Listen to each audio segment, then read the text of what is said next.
گفته پیغمبر خداست.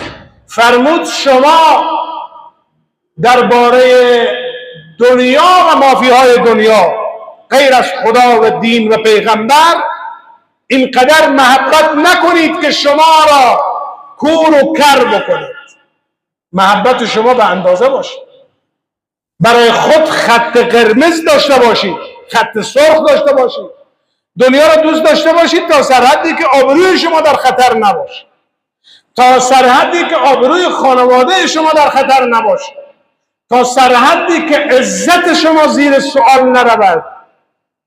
نشود که محبت دنیا، یا بعضی وقتا بعضی از آدمها یک انسانی را دوست داره نه به خاطر خدا، به خاطر جمالش، به خاطر زیباییش، به خاطر چوکی و منصبش، به خاطر حسب و نسبش، اینقدر خود را خار ذلیل میکنه که آبروی خودش میره به خاطر رسیدن به او.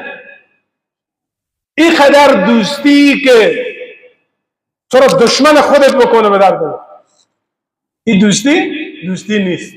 دوستی که انسان را کور بسازه. تنها دوستی که اگر انسان را کورم ساخت پروا نکنه، او دوستی الله سبحانه و تعالی. ما در راه الله و دوستی الله هر اندازه زیاده روی بکنیم کم است. اگر مردم ما را کور بگویند، اگر مردم ما را دیوانه بگویند، اگر مردم هر چی برای ما بگویند، در راه محبت الله هیچ باقی نیست. در راه محبت قرآن و دین هیچ باقی نیست. عزت ما هم نمیره، بلکه عزت ما پیش الله بیشتر میشه، آبروی ما بیشتر میشه و مردم هم ما را خار ذلیل فکر نمیکنه. میگه برای الله جان میده، برای الله آبرو میده، پروا نداره.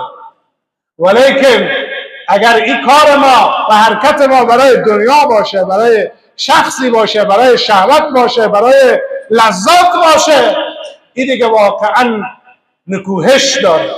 این واقعا جای افت و جای تأسف داره که ما حیثیت و آبرو و عزت خود را در نظر نگیریم، زیر پا بکنیم به خاطر 4 قران پول یا به خاطر رسیدن به محبت و شهوت یک شخص.